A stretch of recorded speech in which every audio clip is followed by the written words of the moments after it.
इस फिल्म की शुरुआत में हम एक छोटी बच्ची केला को देखते हैं जो अपने मॉम डैड के साथ रहती थी। ये फैमिली हंसी खुशी अपनी जिंदगी गुजार रही थी। केला अपने मॉम डैड के साथ एडवेंचर्स करती है, सारे काफी एंजॉय भी, पर अफसोस उनकी ये खुशी ज्यादा टाइम तक रह नहीं पाती। फिर हम 15 साल की बात का टाइम देखते हैं जहाँ केला अब बड़ी हो गई है और उनकी खुशियों भरी जिंदगी इसलिए खराब हो गई है क्योंकि उसकी मॉम डैड का डिवोर्स होने वाला है। उसकी मॉम अपने दोस्त को एयरपोर्ट पर छोड़ती है जो किसी काम के लिए दूसरे मुल्क जा रहा था। केला भी इनके साथ ही थी जिसे स्कूल के डांस कैंप पे जाना था, पर वो जाना नहीं चाह रही थी। उसे देखने से साफ लग रहा था कि वो नाखुश है क्योंकि उसे डांस वगैरह फजूल चीजें लगती थी।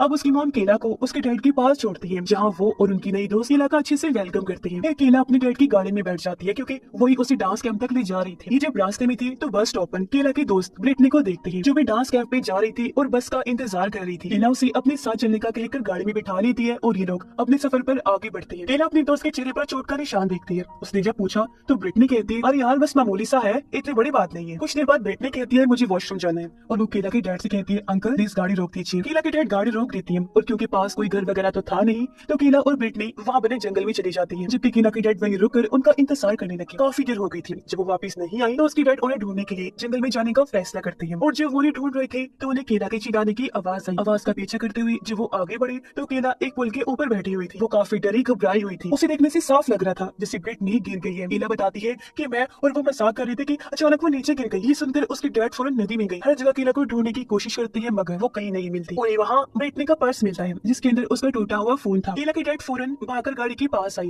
केला की फोन से पुलिस को कॉल करने लगते हैं पर केला उन्हें रोक देती है और बताती है कि मैंने उस टाइम आपसे झूठ बोला था कि ब्रिटनी गिर गई। असल बात तो ये है कि मैं ब्रिटनी को पसंद नहीं करती थी क्योंकि वो इंतहाई बदतमीज लड़की थी, इसलिए मैंने उसे खुद धक्का देकर गिराया था। तभी उनके पास से एक ट्रक गुजरता है इसलिए उसके डैड जल्दी से केला को लेकर गाड़ी के पीछे छुप जाते हैं ताकि वो ट्रक इन्हें देख न सके। और अब वो कैसे भी करके अपने बेटे को बचाना चाहते थे। वो गाड़ी में बैठकर सोचने लगी कि क्या करें तो तभी उन्हें एक आइडिया आता है। वो अब डांस कैंप पे जाने की बजाय वापस शहर की तरफ आ जाते हैं और सीधा जाते हैं केला की मॉम के ऑफिस में। वो अपनी वाइफ को बताने की कोशिश करते हैं पर हिम्मत नहीं जुटा पाते और उनकी थोड़ी सी बात से केला की मॉम समझ गई कि कुछ बुरा हुआ है। वो अपने हस्बैंड पर गुस्सा करती है और उन्हें एक गैर जिम्मेदार बात कहती है कि आपने केला को डांस कैंप में ड्रॉप नहीं किया। ये दोनों केला के पास गई जो उल्टी कर देती है। उसे सांस लेने में मसला हो रहा था इसलिए वो अपना इनहेलर मांगती है क्योंकि उसे अस्थमा की बीमारी थी। ये उसे इनहेलर देती है और जब उसका सांस ठीक हुआ उसे लेकर घर आ जाती है। केला जब नहा रही थी तो उसकी मॉम देखती है कि केला की शर्ट फटी हुई है। उन्होंने जब इसके बारे में पूछा तो वो सब कुछ बता देती है कि मैंने क्या किया। ये सुनकर उसकी मॉम बाहर अपने हस्बैंड के पास आई। दोनों आपस में बहस करने लगी क्योंकि केला की मॉम चाहती थी कि हम नदी के पास जाएं और ब्रिटनी को ढूंढें, हो सकता है वो जिंदा हो। पर केला के डैड ऐसा नहीं चाहती थी। वो उसकी मॉम को समझाने की कोशिश करती है कि अब तक तो ब्रिटनी की मौत हो गई होगी क्योंकि गिरने से हो सकता है उसकी हड्डी टूट गई हो या वो डूब गई हो, दम घुटने से उसकी मौत हो गई हो। तो अब हमें वहाँ जाकर बेवकूफी नहीं करनी चाहिए बल्कि अपनी बेटी को बचाने के बारे में सोचना चाहिए। उनकी बातों से केला की मॉम समझ जाती है कि ये ठीक कह रही है और उनका साथ देने के लिए राजी हो जाती है। फिर वो केला की फटी हुई शर्ट को जला देती है ताकि अपनी बेटी के खिलाफ हर सबूत को मिटा सके। अगले दिन केला के मॉम को बुरा सपना आया जिसमें वो ब्रिटनी की लाश को देखती है। ये सपना देखकर डर की वजह से उनकी आंख खुल गई क्योंकि इस हादसे से वो बाहर नहीं आ पा रही थी। फिर अगले दिन वो अपने हस्बैंड को उस भयानक सपने के बारे में बता देती है कि मैं तब से बहुत डिस्टर्ब हूँ और उनका बर्ताव भी अजीब था। फिर ये दोनों इस बात को लेकर आपस में बहस करने लगती है कि क्या हमारी बेटी ऐसा गलत काम कर सकती है, किसी की जान दे सकती है या फिर वो कुछ छुपा रही है। ऐसा भी तो हो सकता है कि ये बस एक हादसा हो। उनकी सारी बातें केला ने भी सुन ली थी। उसे बहुत गुस्सा आया और वो घर का शीशा तोड़कर उससे भी बाहर आई, वहाँ से भागने लगती है पर उसके डैड उसे पकड़ लेती है और अंदर ले जाती है। पर अभी भी वो गुस्से से पागल हुई थी। वो काफी बदतमीजी से अपने डैड पर चिल्लाती है कि मैं झूठ नहीं बोल रही, जब मैंने कह दिया कि मैंने उसे जानबूझकर गिराया तो मतलब ये बात सच है। उसकी डैड को काफी दुख हुआ। वो ये सोचकर वहाँ से चलेगी कि अभी मेरा यहाँ रहना ठीक नहीं।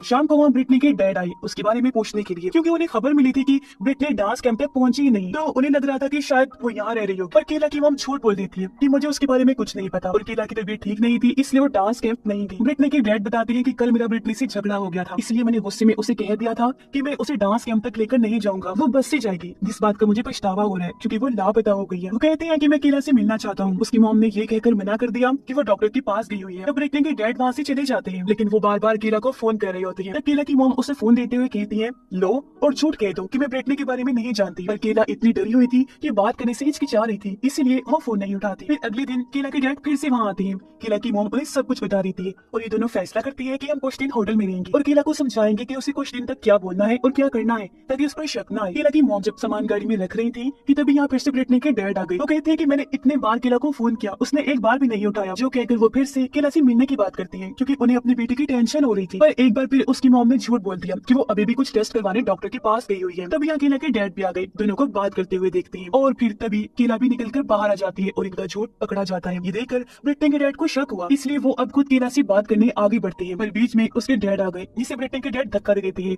और उनकी नाक से खून आने लगा। अब इससे पहले मामला और खराब होता, ब्रिटनी के डैड ये कहकर वहाँ से चले जाते हैं कि अब मैं पुलिस से ही बात करूंगा। फिर केला की मॉम अपने हस्बैंड की नाक से खून साफ कर रही थी, वो एक दूसरे से काफी अच्छी सी बात करती है, खुश भी नजर आ रही थी। उनके बीच बढ़ती हुई नजदीकियां देखकर केला भी काफी खुश हो जाती है। केला की डैड अपनी वाइफ को कहती है कि ब्रिटनी के चेहरे पर चोट का निशान था, जिसका इस्तेमाल करके हम इसका सारा इल्जाम उसके डैड पर ही डाल सकते हैं। उनका ये आइडिया केला की मॉम को पसंद आया और दोनों एक प्लान बनाते हैं। केला की मॉम पुलिस डिपार्टमेंट जाती है और वहाँ अपने डिटेक्टिव दोस्त से मिलकर उसे झूठी कहानी सुनाती है। वो दावा करती है कि मेरी बेटी की दोस्त ब्रिटनी पिछले 24 घंटे से लापता है और उसका बाप बार बार हमारे घर आकर अजीब बर्ताव कर रहा है, हमें परेशान कर रहा है और ब्रिटनी के चेहरे पर चोट के निशान भी थे। मुझे लगता है कि जरूर उसके डैड ने उसे मार पीट कर उसके साथ कुछ किया होगा। केला के डैड उसके पास आई जब वो अकेली बैठी हुई थी। वो अपने हाथ पर कर्ज लगाकर खुद को तकलीफ दे रही थी। उसके डैड केला को समझाते हैं कि बेटी तुम क्यों खुद के साथ इतना गलत कर रही हो, तुम इतनी प्यारी हो तो अपना हाल मत बिगाड़ो और तुम्हारा आने वाला टाइम भी बहुत अच्छा होगा। इस पर केला कहती है डैड मैं जैसी भी हूँ पर ब्रिटनी जैसी तो नहीं हो ना, जिसे हम समझ जाते हैं कि केला ब्रिटनी से जलती थी। इसी रात केला की मॉम अपने डिटेक्टिव दोस्त को घर लेकर आती है ताकि वो केला से ब्रिटनी के बारे में सवाल जवाब कर सके। अब अपने मॉम डैड की झूठी कहानी को आगे लेकर चलते हुए केला भी झूठा बयान देती है। वो कहती है कि मैंने ब्रिटनी को 2 से 3 दिन पहले देखा था और उसके चेहरे पर चोट के निशान थे, जैसे उसे किसी ने मारा हो, बस उसके बाद मैंने उसे नहीं देखा। और अक्सर ब्रिटनी ने इस बात का जिक्र मेरे साथ किया कि उसके डैड की ब्रिटनी के साथ नहीं बनती, उनका झगड़ा होता रहता है, जिस वजह से वो उसे अक्सर मारा करती थी। सारा बयान लेने के बाद डिटेक्टिव वहाँ से जाने लगी, पर वो कहती है कि अब मैं ब्रिटनी के डैड का इंटरव्यू लूंगी। उसकी बातों से साफ लग रहा था कि उससे यकीन हो गया है कि इस सब के पीछे ब्रिटनी के डैड का ही हाथ है। इसलिए डिटेक्टिव एक पुलिस ऑफिसर के साथ ब्रिटनी के डैड के पास आई, उसे पूछताछ करने के लिए। वो कहती है कि हाँ मैं अपने बेटे को ढूंढ रहा हूँ और मैंने उसके लापता होने की रिपोर्ट भी करवाई थी, पर किसी ने मेरी बातों को सीरियस नहीं लिया क्योंकि ब्रिटनी पहले भी भाग चुकी थी। जिसे सुनकर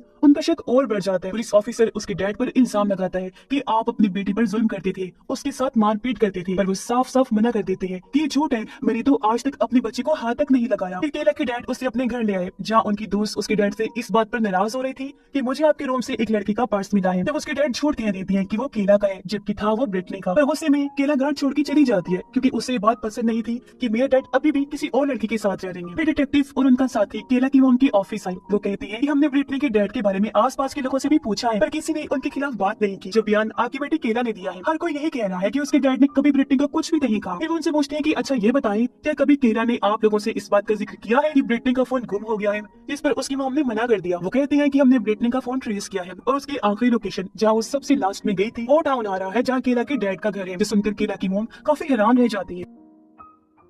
अब केला जब अपने डैड के घर से जा रही थी तो ब्रिटनी के डैड की गाड़ी वहाँ आ जाती है। वो गाड़ी रोककर केला से फिर से पूछती है कि बताओ बेटा ब्रिटनी कहाँ है? इस बार वो घबरा गई, कहती है कि मैंने वो जानबूझ के नहीं किया और मेरा मकसद किसी को नुकसान पहुंचाने का नहीं था। ये सुनकर ब्रिटनी के डैड काफी घबरा गई, जबकि केला डर की वजह से वहाँ से भाग जाती है। वो अपने घर आ गई, तब उसका पीछा करते हुए ब्रिटनी के डैड भी आ जाते हैं। केला ने सब दरवाजे खिड़कियां बंद कर दी थी, तब वो बाहर से ही बचाने लगते हैं। इस सब की वजह से केला काफी घबरा जाती है। उसकी तबीयत खराब हुई तो जल्दी से उसने इनहेलर ले लिया। कुछ देर बाद घर में केला के मॉम डैड भी आ जाते हैं। यहाँ उसकी मॉम डैड पर काफी चिल्लाती है कि आप इतने लापरवाह कैसे हो सकते हैं, कैसे आपने ब्रिटनी का फोन पुलिस तक पहुंचने दिया जिसे उन लोगों ने ट्रेस कर लिया है। तब उसके डैड जवाब देते हैं कि देखो ये कोई बड़ी बात नहीं है, तुम इतना क्यों घबरा रही हो? उस टाउन में मैं अकेला नहीं रहता और भी लोग रहते हैं। अपने मॉम डैड को इस तरह लड़ता हुआ देखकर केला परेशान होकर रोने लगती है। उसे रोता हुआ देखकर वो लड़ाई बंद कर देते हैं और केला को तसल्ली देते हैं। उधर डिटेक्टिव्स मुजरिम यानी केला तक पहुंचने के बहुत ही करीब थे। वो उस बस स्टॉप पर जाते हैं जहाँ ब्रिटनी गई थी और वहाँ आस पास चेक करने लगती है। डिटेक्टिव वहाँ की नदी को बड़े गौर से देखने लगती है। अगले दिन डिटेक्टिव फिर से उनके घर आई। वो कहते हैं कि हमने केला और ब्रिटनी के कुछ मैसेजेस पढ़े हैं। वो दोनों एक लड़की को लेकर आपस में बहस कर रही थी, जिनमें केला ने तो ये भी कहा था कि मैं ब्रिटनी को मार दूंगी। इस बात से पुलिस का केला पर और भी शक पड़ जाता है। तो अब आप बताएं क्या केला ब्रिटनी के साथ उस पुल पर गई थी? अब पुल का नाम सुनकर वो काफी घबरा जाते हैं और साफ साफ इनकार कर देती है। जिस पर डिटेक्टिव कहती है मैं चाहती हूँ आप दोनों झूठ बोल रहे हैं क्योंकि हमें नदी वाले उस पुल के पास से केला का इनहेलर मिला है। ये सुनकर दोनों हैरान होने का नाटक करते हैं। परेशानी में केला की मॉम अपने डिटेक्टिव दोस्त को वहाँ से जाने का कहती है क्योंकि उसे कुछ समझ नहीं आ रही थी कि अब मैं क्या करूँ। वो जानती थी कि अब पुलिस केला को ले जाएगी। वो काफी परेशान हो जाते हैं कि मामला हमारे हाथ से निकल रहा है और अब अपनी बेटी को बचाने के लिए वो आखिरी कोशिश करते हैं। और रात के टाइम ब्रिटनी के घर के बाहर आए, चुपके से केला के डैड घर के अंदर आए। वो ब्रिटनी का फोन ऑन करके वहाँ छोड़ना चाहती थी ताकि पुलिस को ये लगे कि ब्रिटनी के डैड ने उसे घर में ही कहीं छुपाया हुआ है। केला के डैड जमीन में फोन दफन कर रहे थे जबकि बाहर उसकी मॉम इंतजार कर रही होती है। पर तभी वहाँ ब्रिटनी के डैड आ गए, जिन्हें देखकर केला की मॉम काफी घबरा जाती है। तब उनकी मदद करने केला के डैड वापस आ गए और वो ब्रिटनी के डैड पर हमला करके उसे मारने लगते हैं। पर केला की मॉम ने उन्हें रोक दिया क्योंकि उन्हें डर था कि कहीं वो ब्रिटनी के डैड की जान ना ले रही। ब्रिटनी के डैड कहती है मैं जानता हूँ ये सारा कुछ आपकी बेटी कीला ने किया है, तो अब तुम लोग नहीं बच सकते। ये सुनकर दोनों घबरा गई, जल्दी से अपनी गाड़ी में बैठकर भागने लगती है। वो कुछ दूर गए ही थे कि तभी गाड़ी के सामने ब्रिटनी के डैड आ जाते हैं। ये लोग बजाय गाड़ी रोकने की गाड़ी उसके ऊपर चढ़ा के आगे बढ़ जाती है। गाड़ी से उतरकर उसे चेक करने गई जो खून में लथपथ था। क्या कि वो मदद के लिए पुलिस को कॉल करने की कोशिश करती है, लेकिन उनके हस्बैंड ने मना कर दिया क्योंकि वो जानती थी कि अगर ब्रिटनी का डैड जिंदा रहा तो और मसले बनेंगे। तो दोनों इंतजार करने लगते हैं कि कब खून बहते बहते उसकी मौत हो जाए और इस तरह ब्रिटनी के डैड मारे जाते हैं। अगले दिन कीला की मॉम जो काफी घबराई हुई थी अपने हस्बैंड को जाने नहीं देती और दोनों पहले मिलते हैं फिर सो जाते हैं। लोग कीला के साथ खाना खाते हैं जो अपने मॉम डैड को साथ देकर काफी खुश थी और उससे इस बात का जरा अंदाजा नहीं था कि मेरे मॉम डैड ने पिछली रात को ब्रिटनी के डैड के साथ क्या किया। कुछ देर बाद हल्का सा दरवाजा खुला और हम देखते हैं कि वहाँ ब्रिटनी अंदर आती है।